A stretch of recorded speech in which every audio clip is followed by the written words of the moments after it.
안녕하십니까, 책돌입니다. 오늘 소개해드릴 책은 독서 다이어트입니다. 저자는 상형철, 출판사는 경향 BP입니다.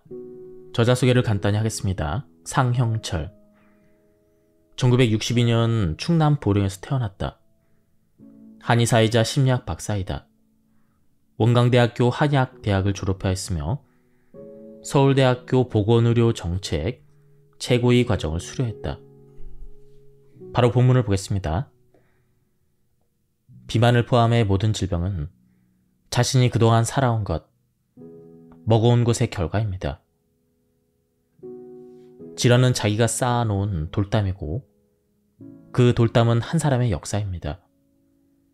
잘못 쌓은 돌담은 바로 쌓으려면 이미 쌓아올린 벽돌을 하나씩 내리고 새로 쌓아야 합니다. 벽돌을 하나씩 치운다는 말은 체내 독소를 하나씩 빼낸다는 말이죠. 즉 비우기를 해야 합니다. 한편 돌담을 새로 쌓는다는 것은 내 몸의 각 기관, 세포를 좋은 것으로 채운다는 뜻입니다.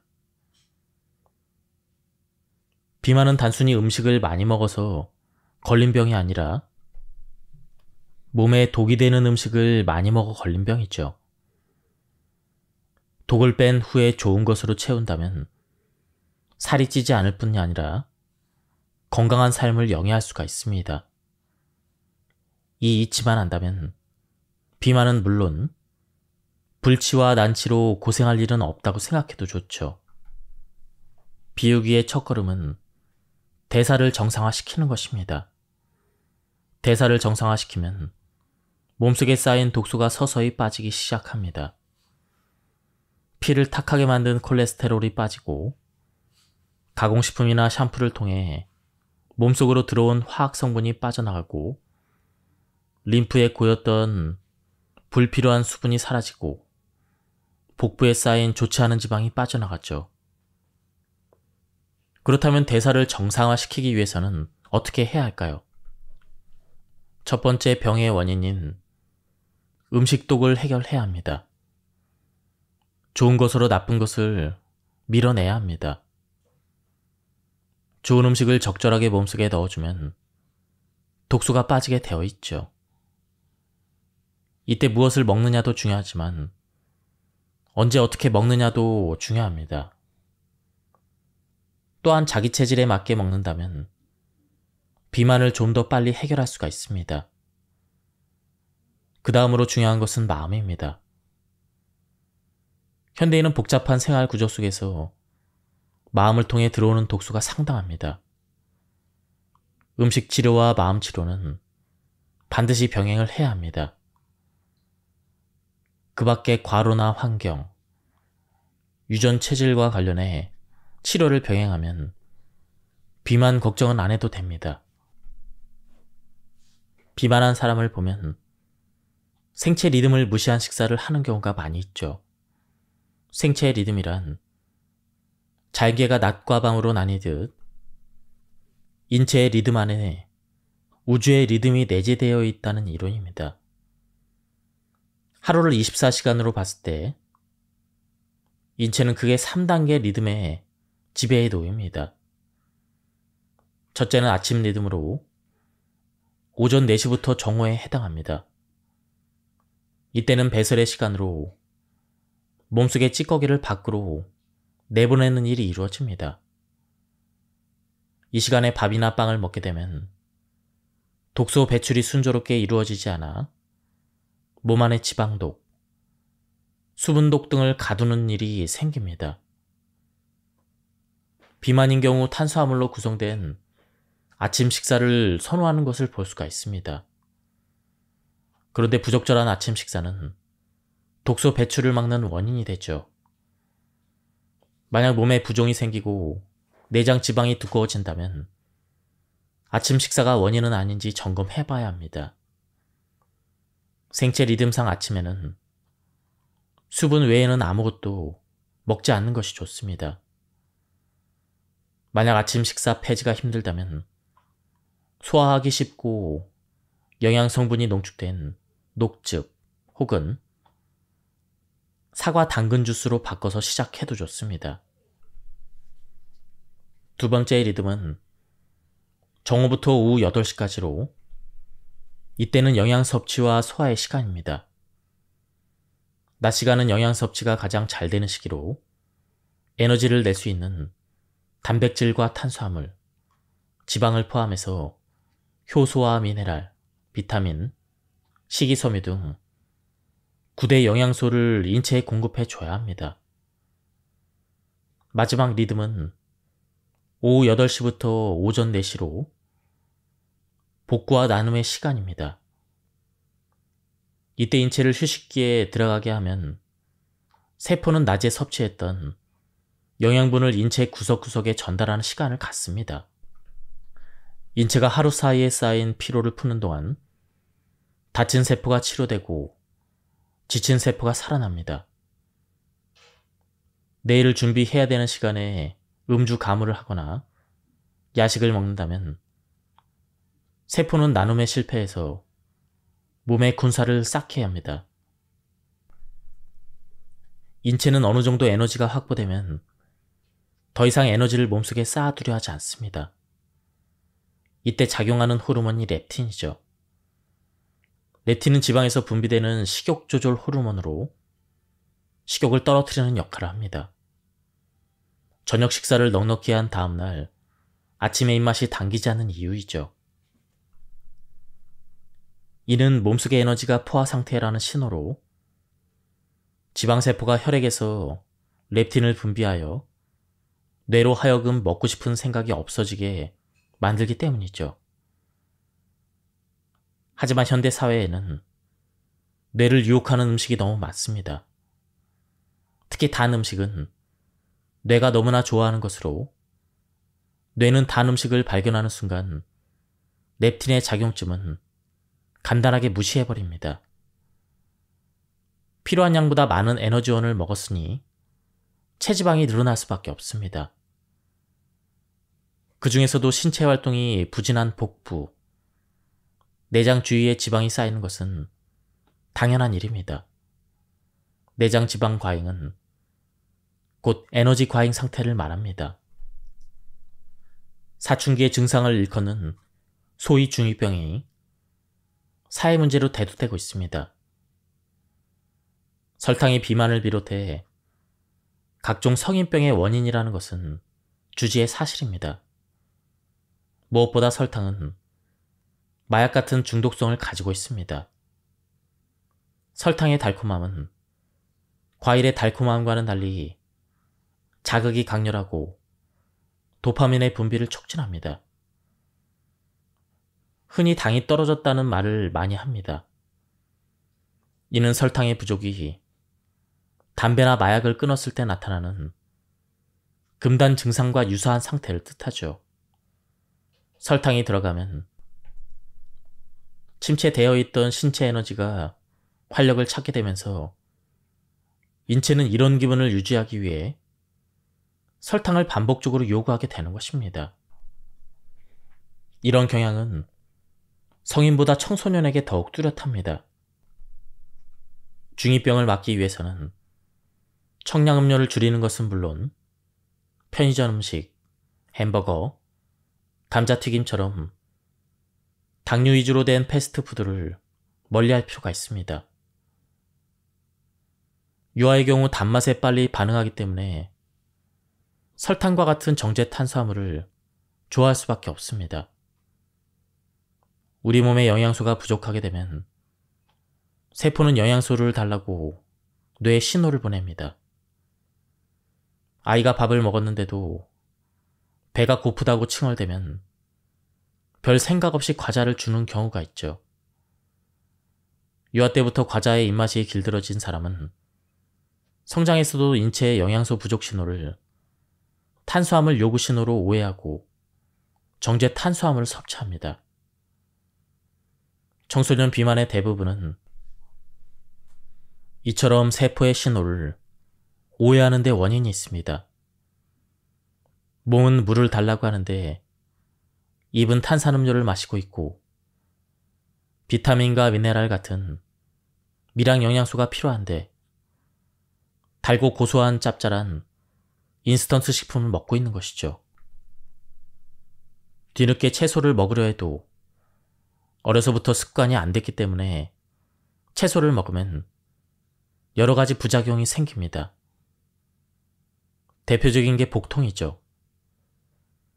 채소를 먹고 복통을 호소하는 사람은 장에 채소를 소화시키는 유익한 미생물이 없기 때문입니다. 이런 경우에는 시간을 가지고 천천히 대응을 해야 합니다.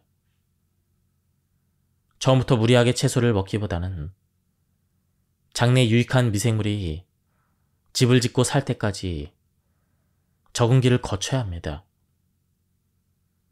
사과와 당근을 함께 갈면 맛이 좋기 때문에 당근만 먹는 것보다 훨씬 먹기 편합니다. 녹즙에 꿀이나 사과 당근 주스를 섞어 마시는 것도 괜찮습니다. 이렇게 장이 채소에 익숙해지면 조금씩 채소의 양을 늘려 유익균이 잘 정착하도록 해야 합니다. 유익균이 장에 자리 잡으면 그 후에는 채소를 많이 먹어도 배가 아픈 증상이 느껴지지 않습니다.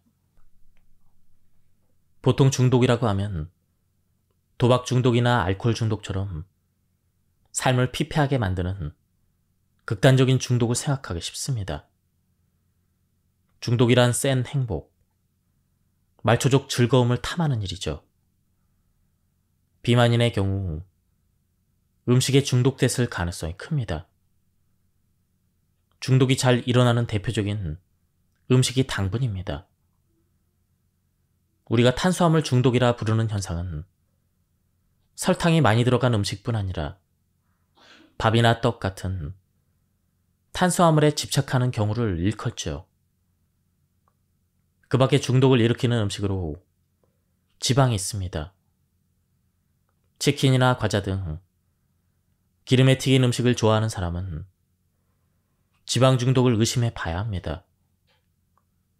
거의 매일 치맥이 땡긴다면 튀긴 기름과 닭의 지방에 중독되었을 가능성이 큽니다. 게다가 치킨에 첨가되는 시즈닝은 맛의 상승작용을 일으켜 치맥에 더욱 열광하게 합니다. 또 하나 중독성이 있는 음식이 짭짤한 음식입니다. 소금은 입맛을 북돋워 주기 때문에 많이 먹게 되고 수시로 먹게 됩니다. 식이요법 자체를 부정한 것은 아닙니다. 본인도 모르게 해결할 수 있는 프로그램이 있어야 합니다. 즉, 이상적인 식이요법이 필요합니다. 몸과 입에 다 맞는 즐거운 방법을 찾아야 합니다. 무조건 적게 먹는 칼로리 식단의 가장 큰 문제는 우리 몸이 아무 준비가 되어 있지 않는 상태에서 갑작스럽게 인체를 기아에 빠뜨린다는 것이죠.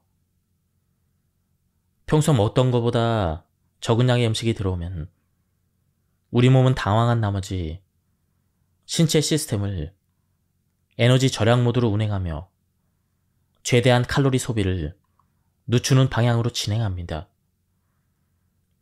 이때 열량이 높은 음식이 들어오기라도 하면 바로 저장 모드로 돌입해 스스로를 보호하기 위한 저장 시스템을 가동시키는 것이죠. 적게 먹는 게 나쁘다는 말은 아닙니다. 하루에 한 끼 정도 적게 먹거나 안 먹는 것이 오히려 인체 건강에 도움이 됩니다. 하지만 소식을 생활화하려면 비우기가 선행돼야 합니다. 비우기는 단순한 단식이 아닙니다. 먹으면서 비우는 것이죠. 즉, 비우는 데 도움이 될 만한 식품을 먹으면서 몸속의 독소를 빼는 게 중요합니다. 더불어 음식을 언제 어떻게 먹느냐도 매우 중요합니다. 인체의 바이오리듬은 음식을 받아들이는 시간과 배출하는 시간, 쉬는 시간을 각기 따로 가지고 있습니다. 물 한 컵을 마셔도 리드미컬하게 마시지 않으면 사례에 걸리거나 목에 물이 걸려서 고통을 당하지 않습니까? 좋은 음식을 때와 장소에 맞게 먹어야 합니다. 여기에 체질까지 고려해서 먹는다면 비만뿐만 아니라 만병이 사라지는 경험을 할 수가 있습니다. 비우기의 경우 9대 영양소가 골고루 들어간 식품을 통해 신체 구석구석 쌓인 지방 덩어리를 태우는 게 좋습니다. 9대 영양소란 탄수화물과 단백질, 지방, 비타민, 미네랄, 물, 식이섬유, 피토케미컬, 효소를 말합니다. 이 모든 것이 포함된 식품이 바로 동양에서는 채소이고 서양에서는 과일입니다.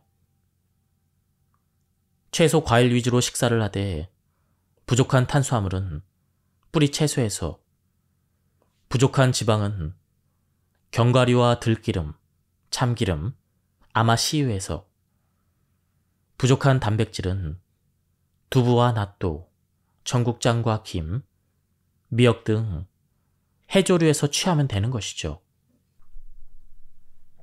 식품 알레르기 중 유난히 단백질 알레르기가 많은 것은 왜일까요? 우리가 음식을 섭취하면 위장에서 소화액이 분비돼 소화가 시작됩니다.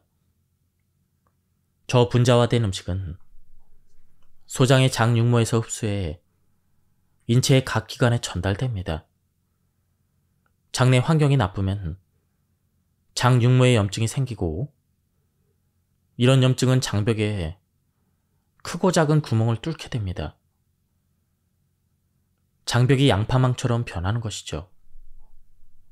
아미노산 같은 작은 물질만 흡수하던 융벽이 이처럼 헐거워지면 단백질 같은 커다란 분자까지 틈입해버리는 일이 생깁니다.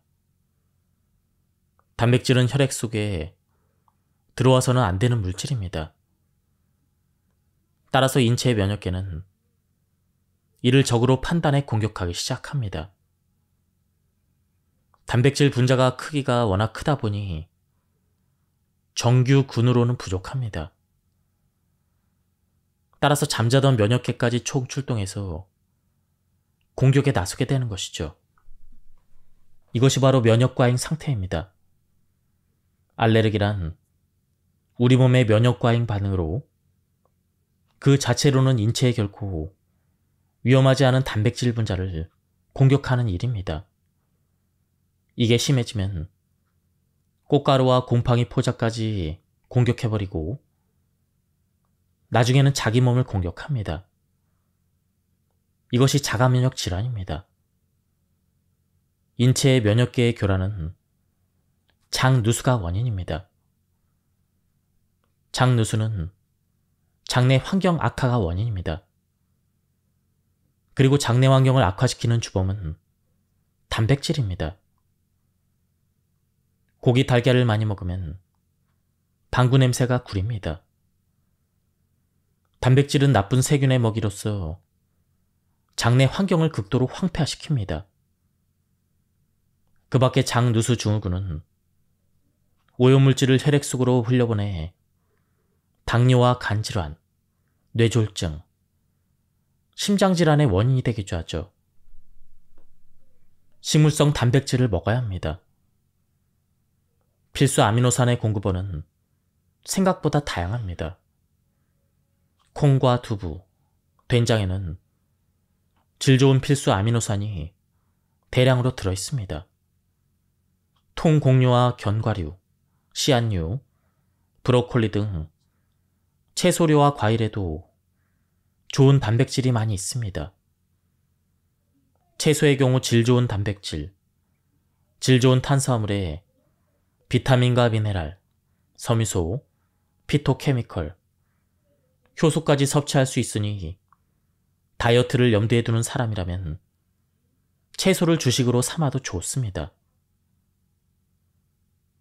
코넬 대학교의 콜린 캠벨 교수팀과 영국 옥스퍼드 대학교 연구팀이 중국 정부와 손잡고 식사와 질병의 관계에 대한 대규모 연구를 실시했습니다. 실험 결과 완벽하게 채식을 하는 마을과 동물성 식품을 적당히 먹는 지역 간의 질병 발생률 차이가 상당했습니다. 동물성 식품의 양이 늘어날수록 암이 증가했는데요. 지방이 적은 부위나 재래식으로 키운 닭고기, 달걀을 먹은 지역도 결과는 비슷했습니다. 이러한 통계는 아무리 질 좋은 단백질이라도 동물성 단백질의 과잉은 건강을 지킬 수 없다는 것을 말해줍니다. 그렇다면 독소를 최소화시키는 육류 식사법은 어떤 것이 있을까요? 인류는 오랫동안 고기를 단백질 공급원으로 삼아왔기 때문에 채식만 하며 살기란 쉽지 않습니다. 입의 즐거움도 세포의 즐거움 못지않게 중요하기 때문이죠. 그렇다면 고기를 먹어야 할 때는 독을 최소화하는 방법으로 식사를 해야 합니다. 익힌 고기는 생채소와 함께 먹는 것이 좋습니다. 밥이나 익힌 채소는 고기에 어울리는 음식이 아닙니다. 익힌 고기는 땔감의 의미가 강하기 때문에 같은 땔감격인 익힌 곡류가 맞지 않습니다. 고기는 반드시 불쏘시개 역할을 하는 생채소와 함께 섭취해야 합니다. 무엇보다 숯불 직화구이는 피해야 합니다. 고기 기름에 숯이 떨어져서 불완전 연소되면 그을음이 올라옵니다. 이 그을음에는 공식적으로 인정된 발암물질이 다량 들어있습니다. 아울러 해산물과 육류를 같이 먹지 말아야 합니다. 두 가지를 함께 먹으면 소화 시간이 2배로 늘어나 장내 부패가 촉진됩니다. 앞서 말했듯 장내 부패는 장누수 증후군의 원인으로 피를 탁하게 만듭니다. 인체 리듬상 아침밥은 굶는 것이 좋습니다. 굳이 먹으려면 사과 당근 주스나 생채소 녹즙을 식사 대용으로 할 수가 있습니다. 사과 당근 주스는 비타민, 미네랄, 효소, 물, 탄수화물 등 인체가 필요로 하는 영양소 대부분을 갖추고 있을 뿐 아니라 소화 흡수가 잘 되는 식품입니다. 또한 숙변을 제거해서 소화기를 튼튼하게 만드는 효과가 있습니다. 여기에서 주의해야 될 것은 식사 대용으로 당근 사과 주스를 먹는 것은 좋지만 당근 사과 주스를 식후 혹은 식사와 함께 먹는 것은 좋지 않다는 점입니다. 미국의 거슨 박사는 일찍이 사과 당근즙을 주식으로 삼는 과일 주스 요법으로 암 치료의 신기원을 마련했습니다. 과일은 몸속의 수분이 적은 양성 체질에게 맞는 식품입니다. 서양인의 대다수가 양성 체질입니다. 과즙으로 인한 치료 효과가 명확할 수밖에 없습니다. 하지만 음성 체질이 대부분인 중국과 한국, 일본인에게 과일은 과용해서는 안 되는 식품입니다. 동양인에게 주식은 쌀인데 알다시피 쌀의 주 성분은 당질입니다. 과일 역시 당질 덩어리입니다. 너무 많은 양의 과일을 먹게 되면 가뜩이나 당질 과잉인 동양인은 비만 혹은 대사성 질환에 노출될 확률이 높아집니다. 더욱이 요즘 생산되는 과일은 품종 개량을 통해 당분이 너무 많고 영양 불균형이 심해서 더더욱 신중을 가야 하는 음식이 되어버렸습니다. 만약 과일을 과잉 섭취했을 때는 반드시 운동을 통해 열량을 배출해야 합니다. 그렇다면 음성 체질인 동양인은 어떤 식품이 맞을까요? 니시 의학의 창시자인 니시 가지조 선생은 채소즙을 통한 비우기를 역설했습니다.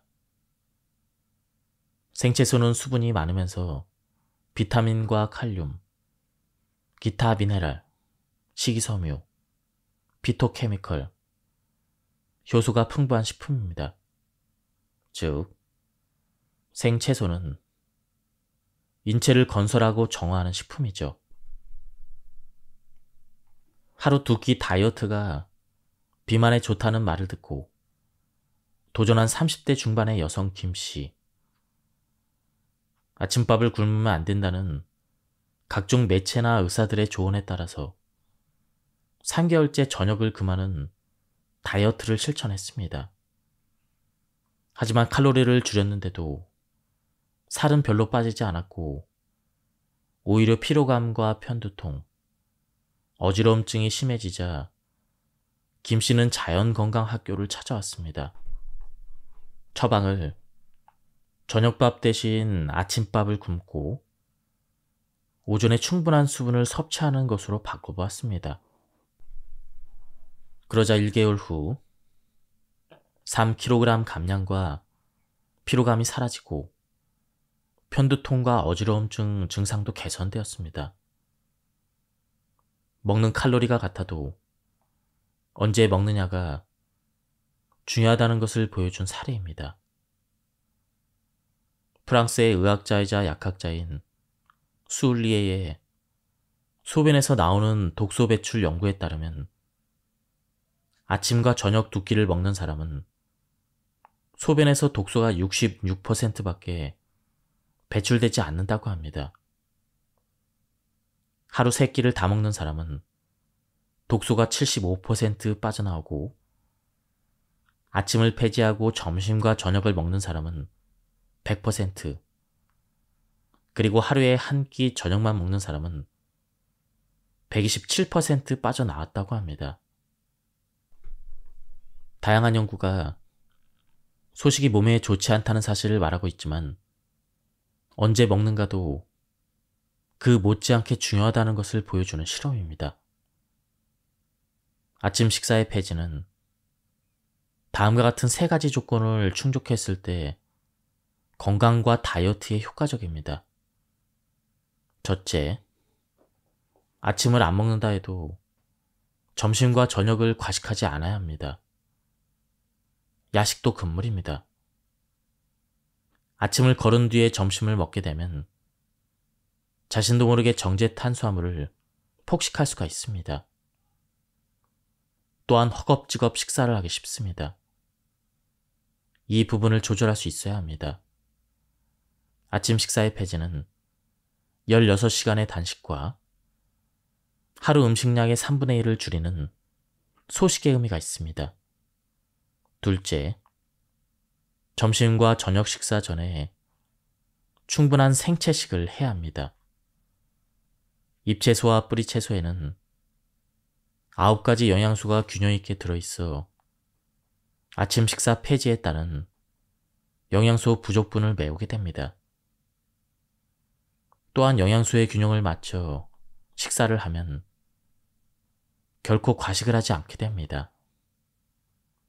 충분한 생채식은 칼로리는 적으면서도 세포를 배부르지 않게 하기 때문에 시장기를 느끼는 속도가 느립니다. 셋째, 아침을 안 먹어도 힘들지 않으려면 훈련이 필요합니다. 아침을 안 먹는 것이 당연한 사람은 오랜 기간 훈련이 되어 있는 사람들로 대부분 건강합니다. 아침밥을 처음 끊은 사람은 아침밥 대신 녹즙이나 사과 당근 주스를 추천합니다. 적응하기까지는 몇 개월이 걸릴 수도 있습니다. 그러나 그쯤 되면 이미 배의 둘레가 3인치 이상 줄어든 것을 발견할 수가 있습니다.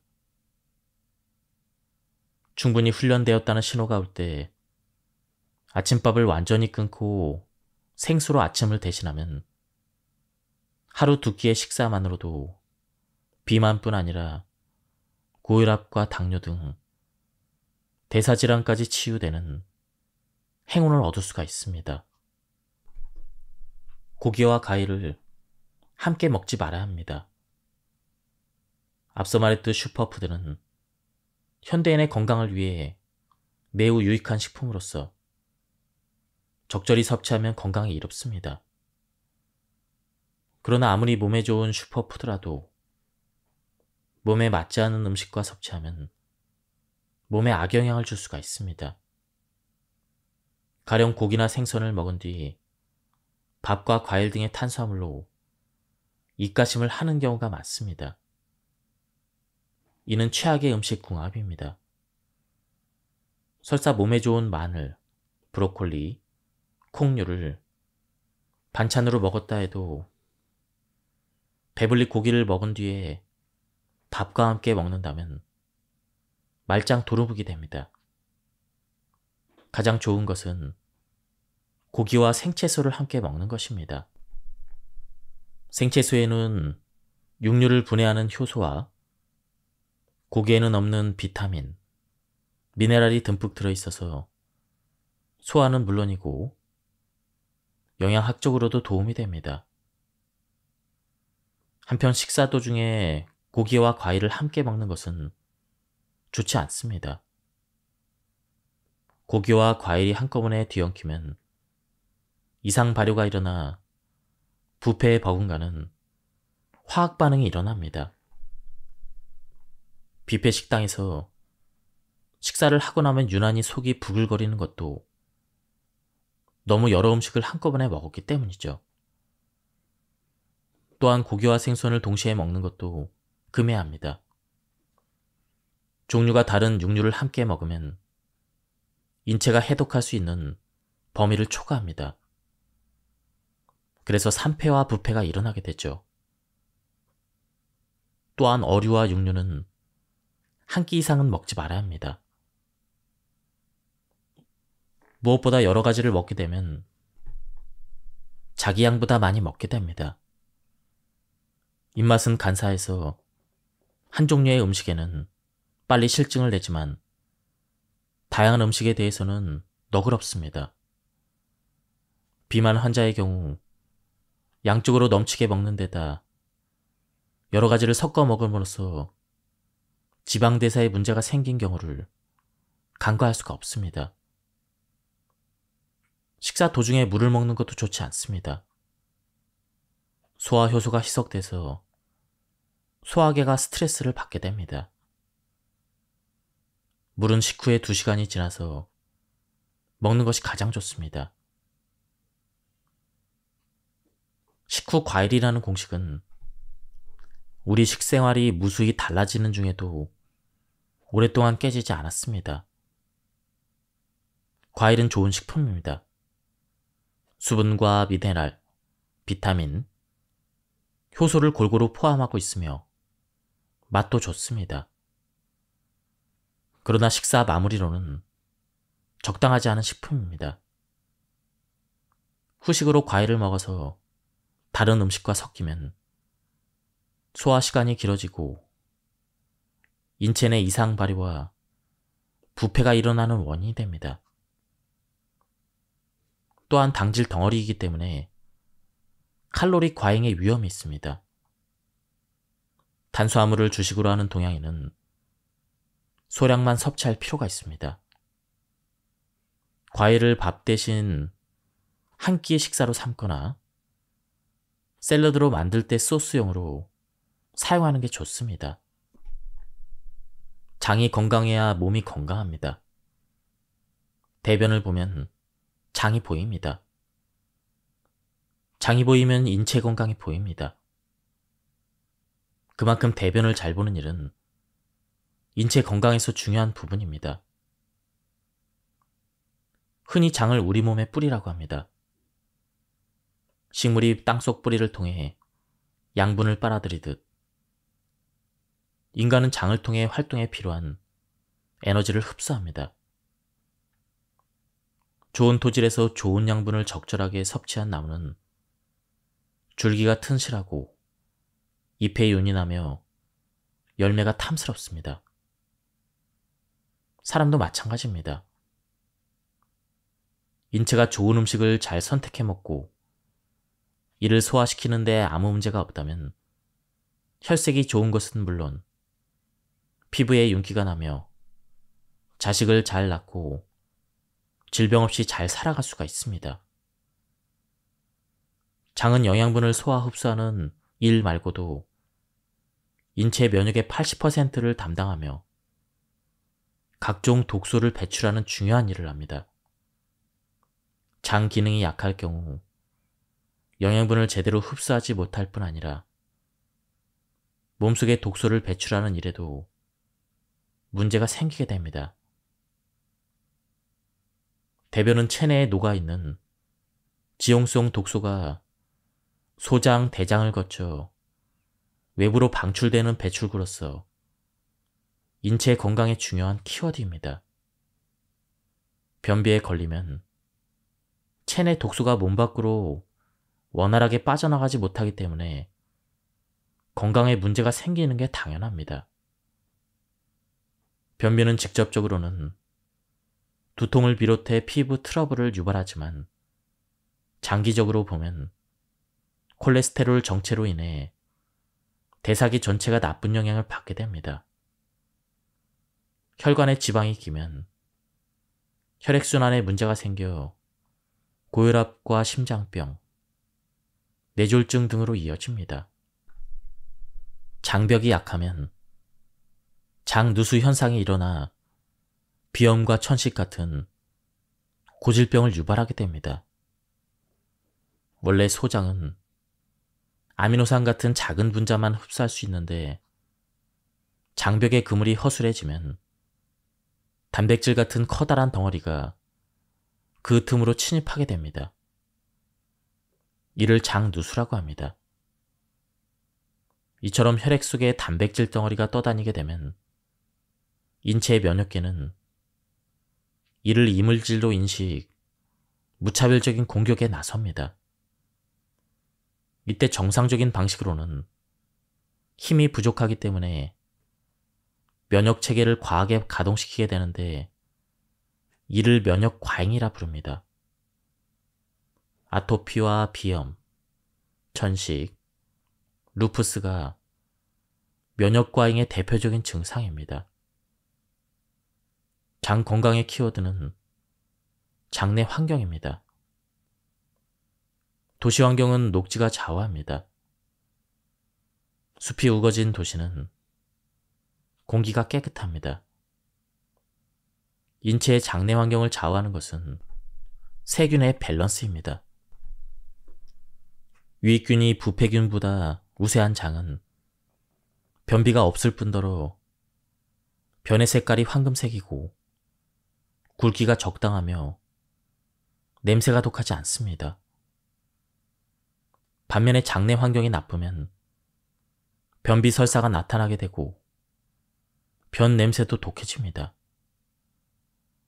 유익균을 늘리는 데는 식이섬유의 역할이 큽니다.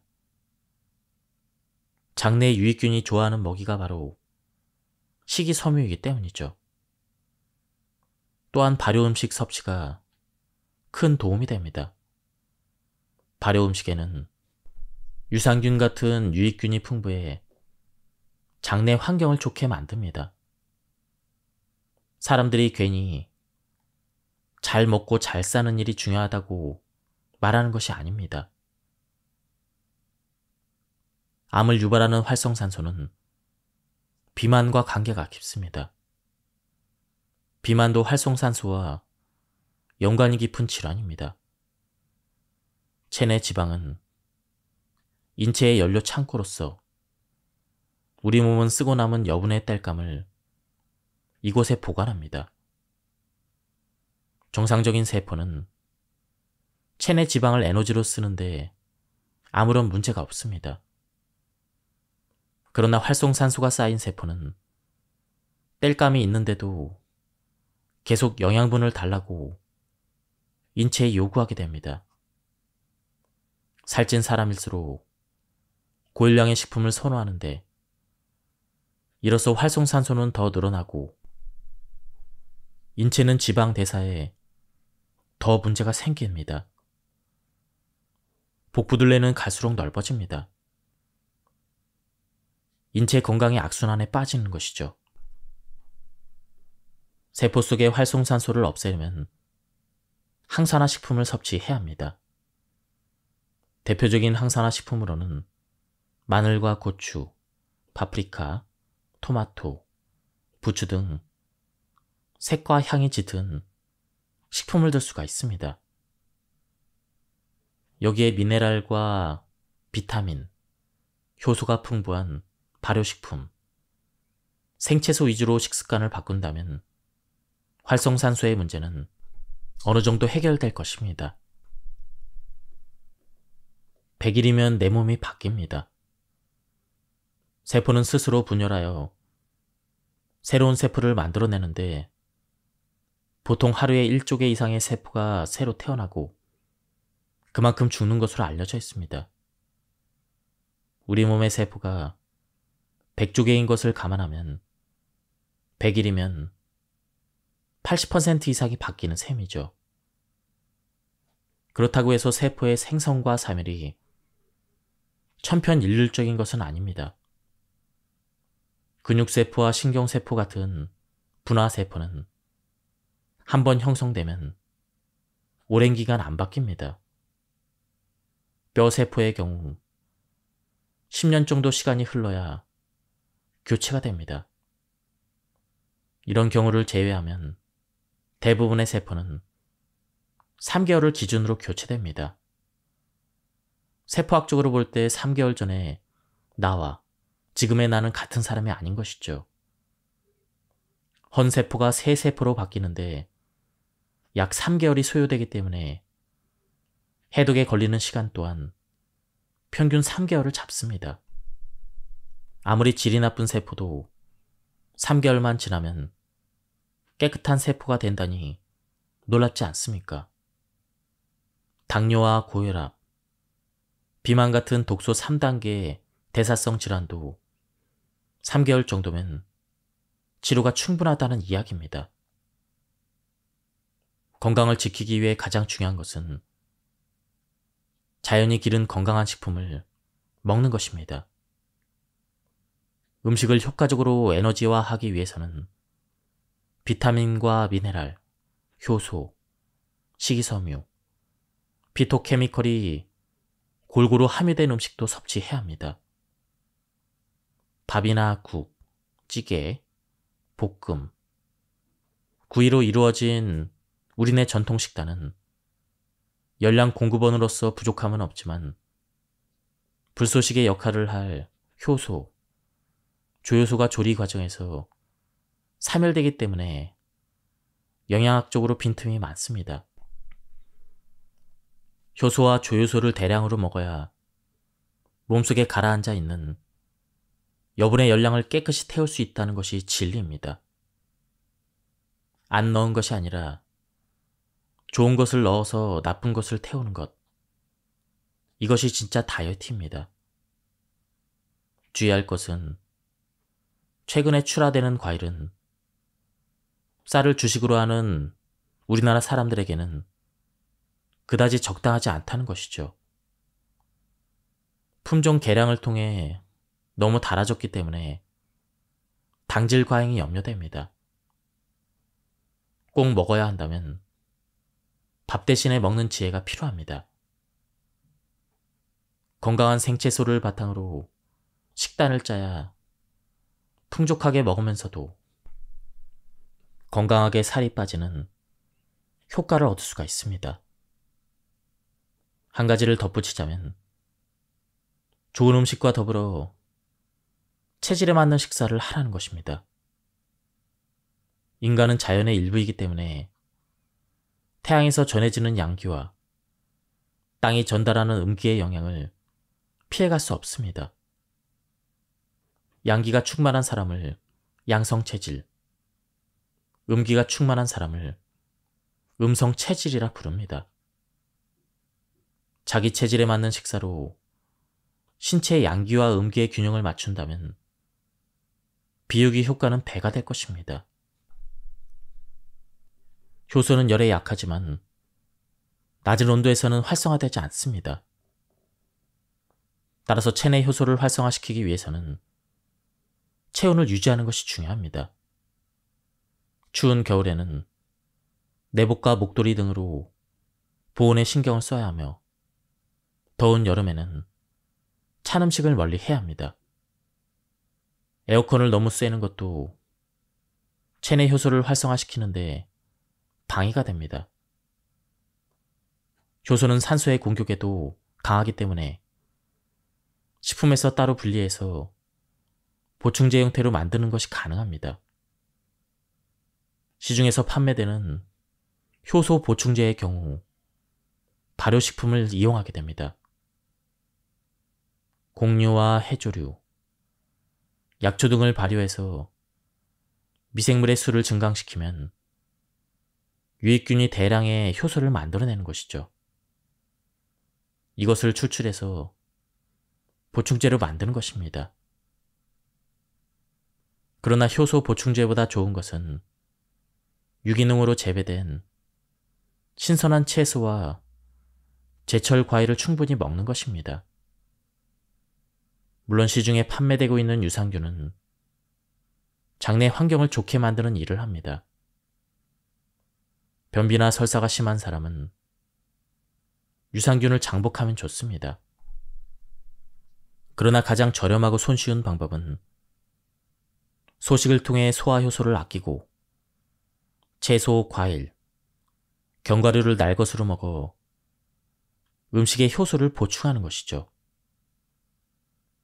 음식 테라피 분야에서도 보충제보다는 천연식품에 든 미네랄과 비타민, 피토케미컬을 통해 세포의 자생력을 찾아주는데 초점을 맞추고 있습니다. 세포만 살리면 비만은 저절로 낫게 되어 있습니다. 비만을 고쳐야 건강한 게 아니라 건강해야 비만이 낫는 것이죠.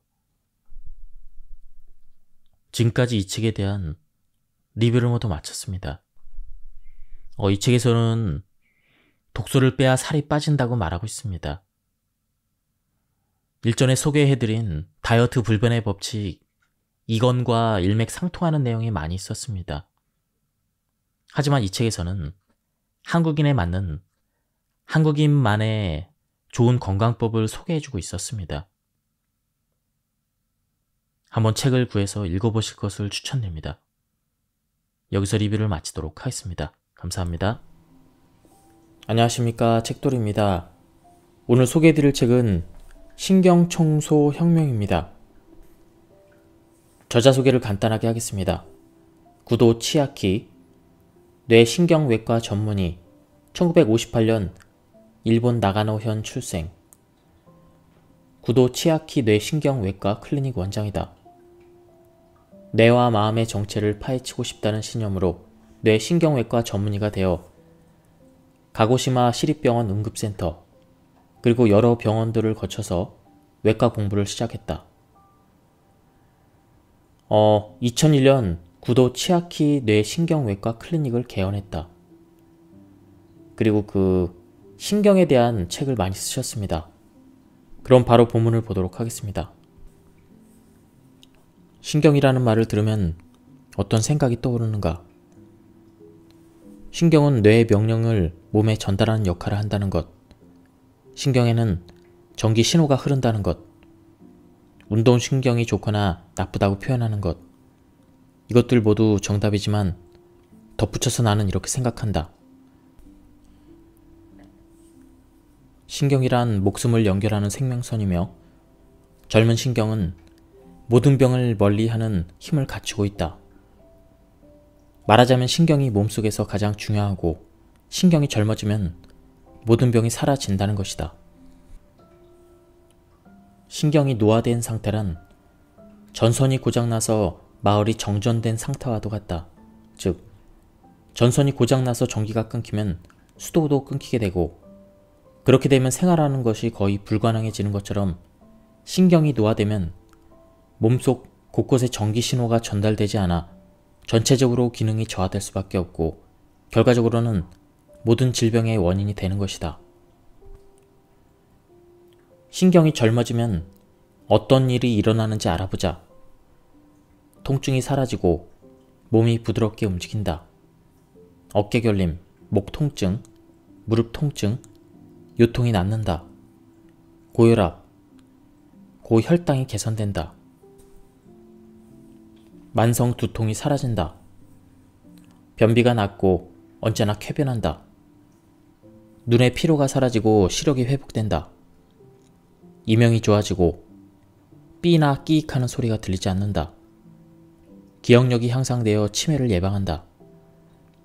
부종과 저림, 떨림 현상이 해소된다.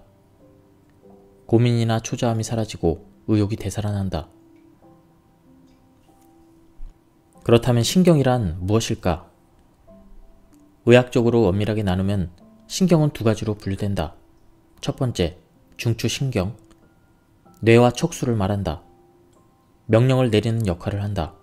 두 번째, 말초신경. 뇌 및 척수와 신체를 연결하는 신경을 말하며 명령이나 정보를 전달하는 역할을 한다. 말초신경 중에서도 호흡이나 심장박동, 음식물, 소화나 땀 분비 등 신체 기능을 조절하며 자신의 의지와는 관계없이 자율적으로 움직이는 신경을 자율신경이라고 부른다.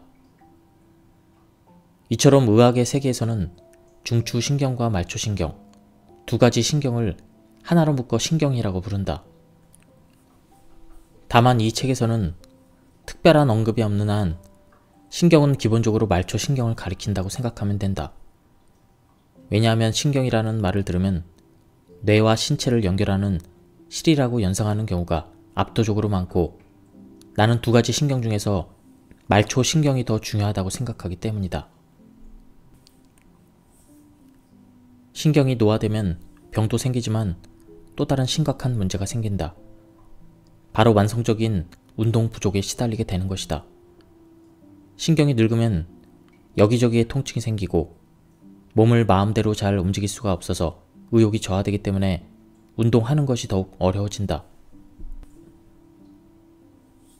얼굴에는 수많은 신경이 집중되어 있으며 얼굴을 자극하여 효과적으로 신경을 자극할 수 있다.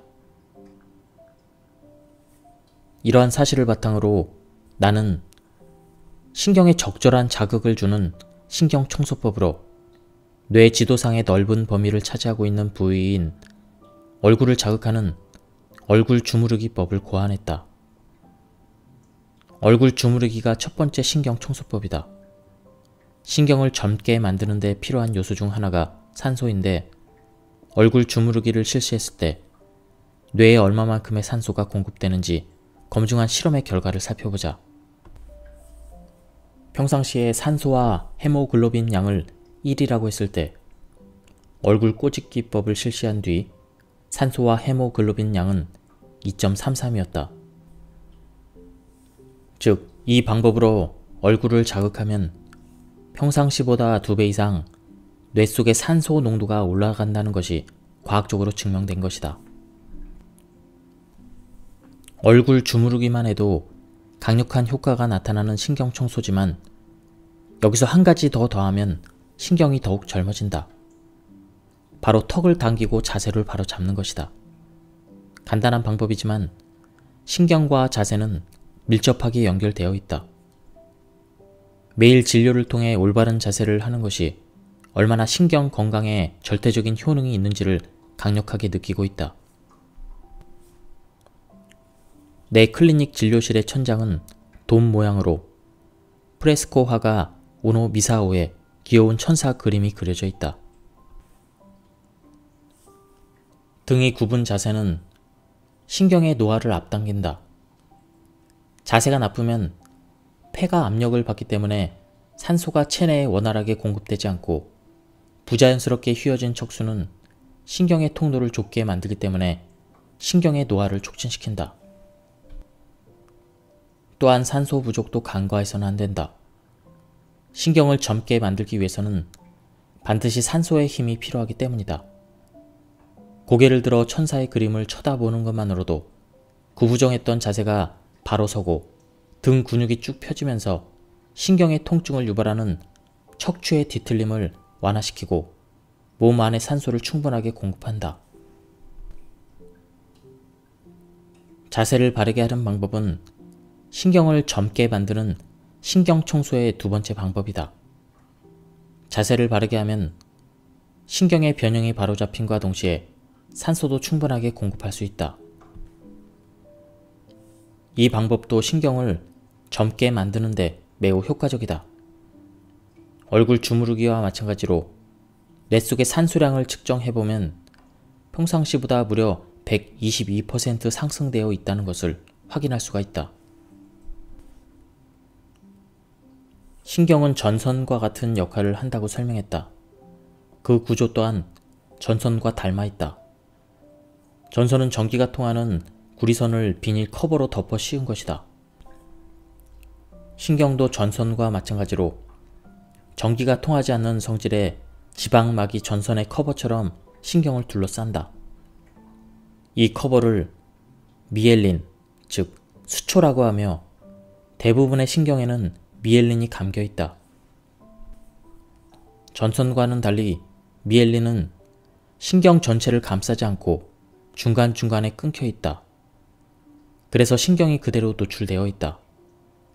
신경에 흐르는 전기 신호는 미엘린으로 덮여 있지 않는 부분, 즉 신경이 노출되어 있는 부분만을 뛰어넘어서 전기 신호를 전달한다. 신경의 모든 부분을 거치지 않고 점프하듯 건너뛰어 전달을 하니 그만큼 전달 속도가 비약적으로 빨라진다. 이것을 도약 전도라고 한다.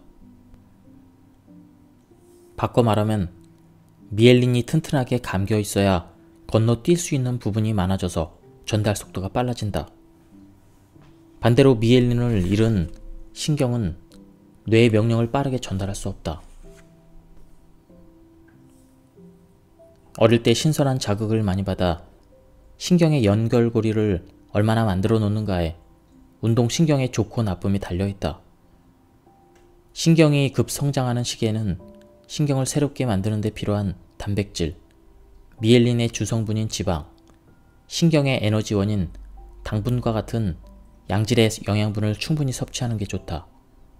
또 잦은 스킨십으로 감각신경을 많이 자극시켜주는 것이 운동신경이 좋은 아이로 키우는 비결이다. 즉, 유년기에 잘 놀고 많은 사랑을 받는 아이는 운동신경과 감각신경, 더 나아가서는 뇌까지 발달한다. 신경은 산소 부족에 매우 민감하기 때문에 산소가 충분하게 공급되지 않으면 바로 늙기 시작한다. 더욱이 신경을 감싸고 있는 미엘린은 산소가 부족해지면 벗겨지거나 원래의 모양으로 되돌리는데 오랜 시간이 걸린다는 특징이 있다. 새로운 커버로 다시 감싸야 함에도 산소가 부족하면 미엘린을 만드는 속도가 점차 느려진다. 같은 자세를 오랫동안 취하는 사람도 신경이 빠르게 노화된다. 장시간 앉아있으면 다리가 붓는다. 부종이 생겼다는 건 오랫동안 같은 자세로 앉아있었던 탓에 전신의 혈액순환이 나빠졌다는 증거이다. 혈액순환이 나빠지면 산소가 정체되고 산소가 충분하지 않으니 신경의 노화가 진행된다. 또한 소파에서 선잠을 자는 것도 신경을 늙게 만드는 나쁜 습관 중에 하나이다. 소파에서 잠을 자면 아무래도 자세가 나쁠 수밖에 없고 자세가 나쁜 상태로 잠이 들면 자는 동안 척추가 휘어져 신경이 막힌다. 그렇게 되면 뇌의 신호가 원활하게 흐르지 못하고 미엘린이 감싸고 있는 부분까지 전기를 띠게 되면서 미엘린이 손상되어 신경이 늙는다. 이처럼 나이가 많다는 이유 외에도 스트레스나 피로, 나쁜 자세가 신경을 변형시켜 뇌의 신호를 막음으로써 신경의 노화를 일으키기도 한다. 치매의 주요 증상 중 하나가 건망증이다. 인간은 새로운 기억을 뇌 속의 해마라는 곳에 두고 오래된 기억을 되뇌 피질이라는 곳에 보존한다. 그런데 신경이 노화되어 미엘린이 탈락하면 전기 신호가 누출되고 원래 해마에 전달되어야 될 새로운 기억이 누출되기 때문에 전달되지 않는다. 그래서 치매에 걸리면 예전 일은 잘 기억하면서도 새로운 것은 금세 잊어버린다. 건망증을 없애고 뇌를 젊게 만들어 치매를 개선하기 위해서는 뇌 속의 신경을 둘러싼 전선 커버를 복구하고 새로운 미엘린을 감싸야 한다. 참고로 뇌는 신경의 일부이기 때문에 말초 신경이나 뇌 속의 신경이나 미엘린의 재질은 거의 동일하다. 새로 감싸기 위해서 필요한 영양이나 조건도 동일하다. 즉, 말초 신경을 젊게 만드는 것은 자동적으로 뇌 속의 신경을 복구하는 일이 되고 결과적으로는 뇌 자체를 젊게 만드는 일이다. 전선 커버가 튼튼하게 감겨져 있으면 전기 신호의 속도가 빨라진다. 그리고 전선 커버는 전기 신호의 과한 흐름과 누출을 방지한다. 미엘린은 우리의 건강을 크게 좌우하는 존재다. 최근에는 미엘린의 중요성을 인식하고 주목하기 시작하면서 미엘린의 재생을 촉진하는 치료약이나 미엘린을 가시화하는 새로운 MRI 촬영법 개발 등이 빠르게 진행되고 있다. 다행인 점은 미엘린은 손상되더라도 매우 자연스럽게 재생시킬 수 있다. 신경이 노화되어 전선 커버가 한 차례 손상되거나 탈락되었다고 해서 포기할 필요가 없다. 운동은 근육을 단련시키는 것뿐만 아니라 감각신경과 운동신경의 전기 신호를 흘려보내는 일도 한다.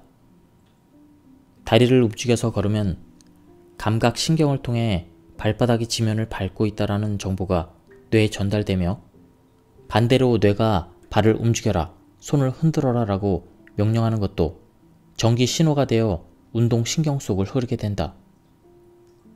이렇게 사람은 운동을 통해 신경의 전기를 흘려보내는 회로를 갈고 닦는다. 그리고 이 신경 덕분에 근육이 만들어지고 건강한 몸을 유지할 수가 있다. 정형외과에서는 어깨결림, 두통, 목 통증의 원인이 뼈의 변형이 있다고 하지만 뼈에 이상이 없어도 신경에 문제가 있다면 통증이 나타난다. 현대인의 생활 스타일은 신경이 노화되어 발생하는 어깨 결림 및 두통, 목 통증을 일으키는 원인의 총출현이다. 또한 컴퓨터와 스마트폰 덕분에 생활이 즐거워졌다고 하지만 테크놀로지의 발달은 어깨와 목은 물론 신경에 큰 부담을 준다. 대후두 신경통을 일으키는 가장 큰 원인은 나쁜 자세다. 컴퓨터나 스마트폰 사용으로 오랫동안 고개를 숙이고 있으면 머리의 무게가 고스란히 목에 가해지기 때문에 대후두 신경은 늘 긴장 상태에 있으며 전기는 원활하게 흐르지 못한다. 성인의 머리 무게는 약 7kg이다. 무거운 머리도 척추 위에 바른 위치에 세워져 있으면 아무런 문제가 없지만 턱이 가슴보다 앞으로 튀어나와 있거나 머리가 쏠리는 자세가 되면 목과 등 근육이 늘어나 신경에 큰 부담을 준다. 신경의 노화를 가속시키는 막힘, 누출, 과한 흐름은 다음과 같은 두 가지 상태에 의해 발생한다. 사용하지 않는 신경이 게으름을 피워 피로가 녹슨 상태와 신경을 통해 전달돼야 될 것이 전달되지 않는 상태이다. 다시 말하면 게으름을 피운 신경을 똑바로 일으키고 전해야 할 것을 제대로 전달하면 신경은 저절로 젊어진다. 사용하지 않아 녹슨 신경 회로에 적절한 자극을 주어 전기 신호가 부드럽게 흐르도록 해야 한다. 자세가 좋지 않고 혈액순환이 나쁘면 신경의 흐름이 막히고 전달해야 될 것을 전달하지 못하는 상황이 생긴다. 혈액순환이 나빠지면 미엘린이 노화되어 회복시킬 수 없기 때문에 누전을 일으키는 사태로 연결된다. 신경을 젊어지게 만들기 위해서는 적절한 자극을 줄 것, 혈액순환을 좋게 할 것, 자세를 바로잡을 것, 이 세 가지를 실천해야 한다. 게다가 올바른 자세와 적절한 자극은 혈액순환을 개선시켜서 실질적으로 두 가지만 해결해도 신경의 노화를 막을 수가 있다. 다음은 신경청소법인 얼굴 마사지하는 방법입니다. 첫 번째, 중지를 콧방울 옆에 댄다. 두 번째, 검지는 광대뼈 위에, 약지는 인중에, 새끼손가락은 아랫입술 밑에, 엄지손가락은 뺨 아래에 놓고 그대로 뺨 전체를 꼬집는다. 중지만 남기고 다른 손가락은 모두 뗀다.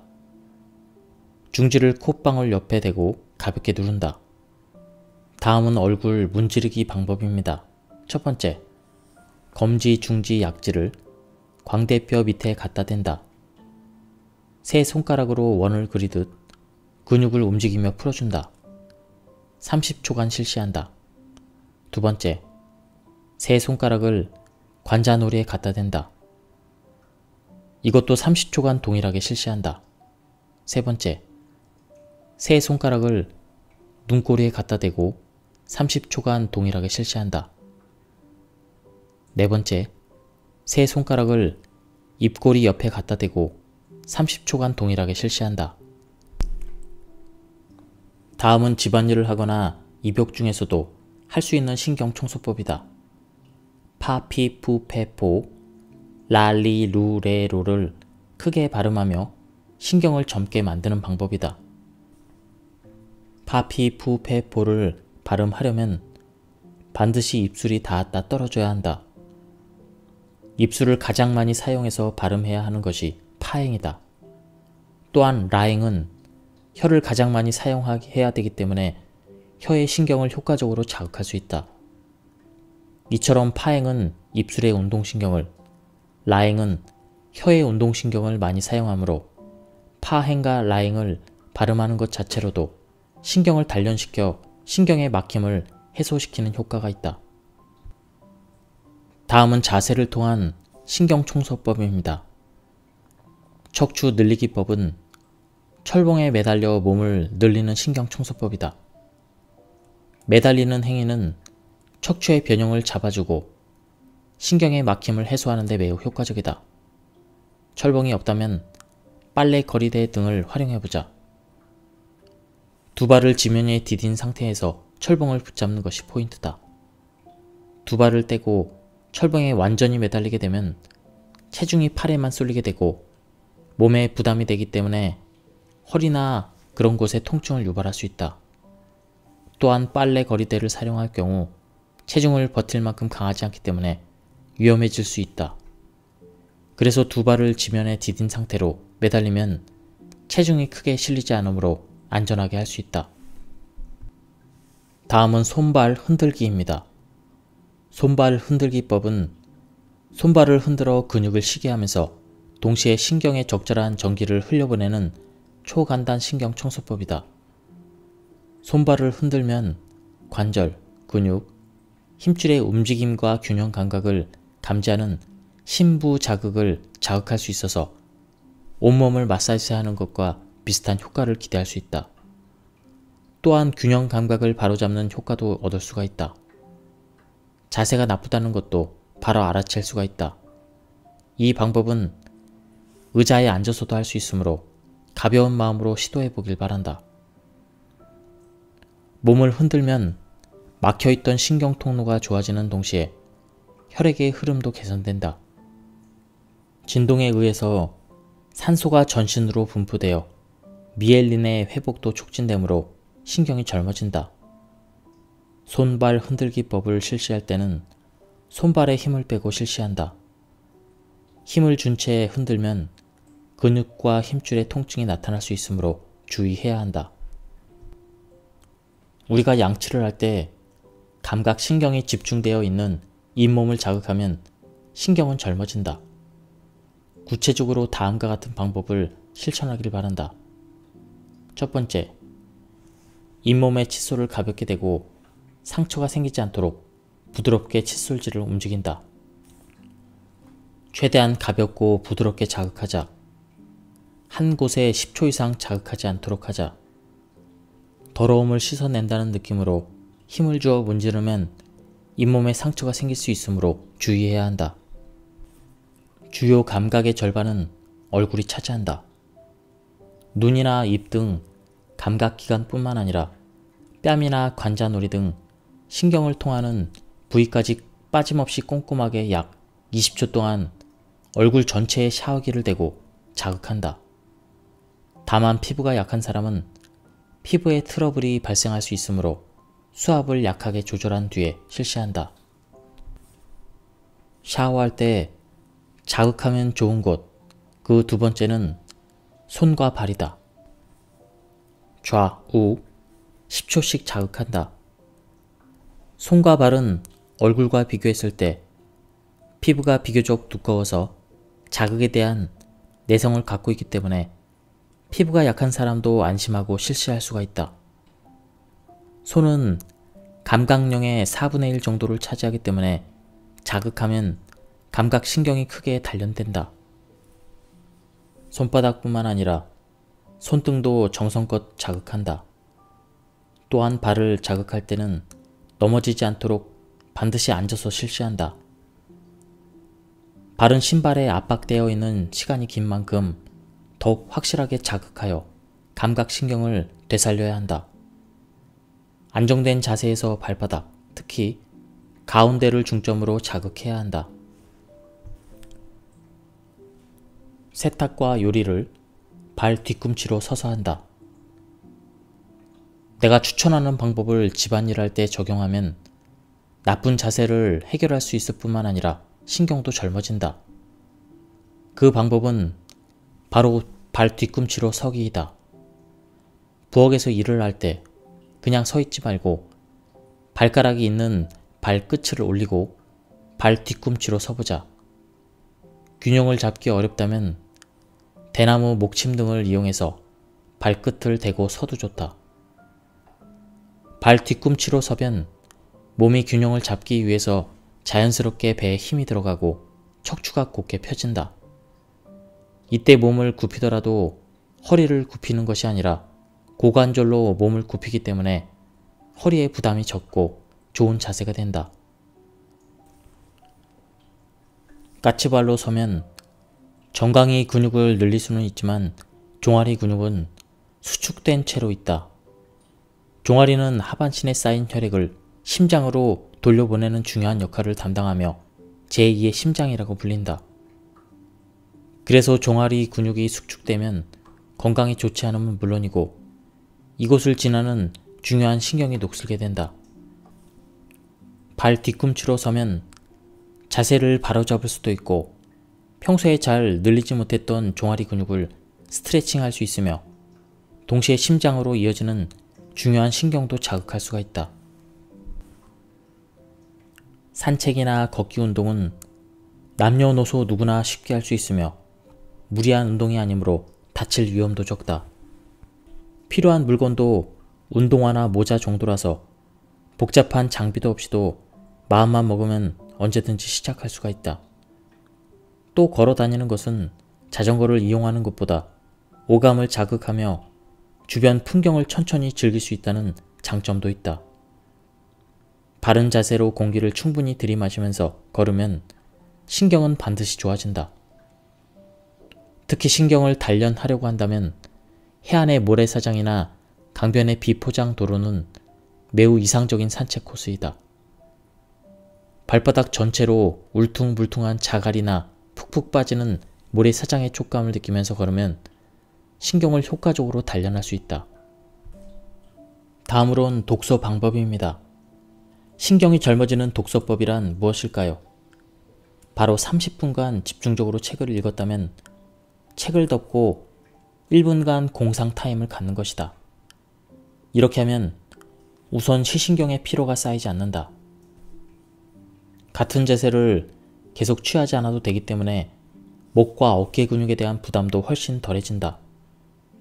눈과 근육이 편해지면 그만큼 신경도 재충전된다. 공상 타임을 가질 때는 눈을 감고 읽었던 책 내용의 이미지를 머릿속으로 떠올린다. 그렇게 함으로써 뇌의 피로가 회복되는 동시에 읽었던 내용을 되돌아보게 되어 책의 내용을 잊어버리지 않는다. 1분이 지나면 뇌로 이미지를 떠올리기를 멈추고 다시 책을 펼친 다음 고개를 숙이지 않은 채로 책을 읽기 시작한다.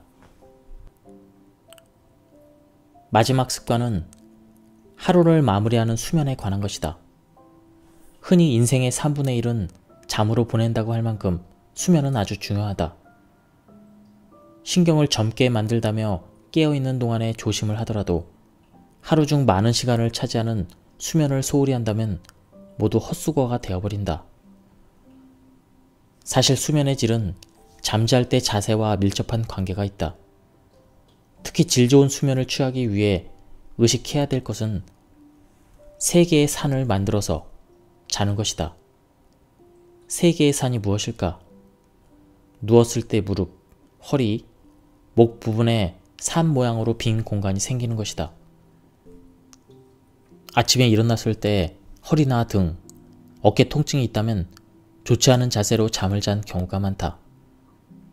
특히 나이가 들면 허벅지 뒤쪽 근육이 굳기 때문에 다리를 쭉 펴고 자기 힘들다. 그럴 때는 방석을 접어서 무릎 아래에 넣으면 신경의 통로가 좋아져서 편하게 잠들 수 있다. 마찬가지로 허리가 아픈 사람은 허리 밑에 목욕 타월을 동그랗게 말아서 넣으면 좋다. 또 너무 높은 베개는 신경 노화의 원인이 되므로 절대 사용하지 않도록 한다. 높은 베개를 베고 자면 턱을 당긴 상태로 자게 되고 그렇게 되면 뒷목에 신경이 당겨져서 막히게 된다. 낮은 베개를 베고 목이 곧게 펴진 상태로 자면 신경에도 좋고 깊게 잘 수가 있다. 만약 낮잠이 쏟아지는 사람이라면 반드시 아침잠을 자길 권한다.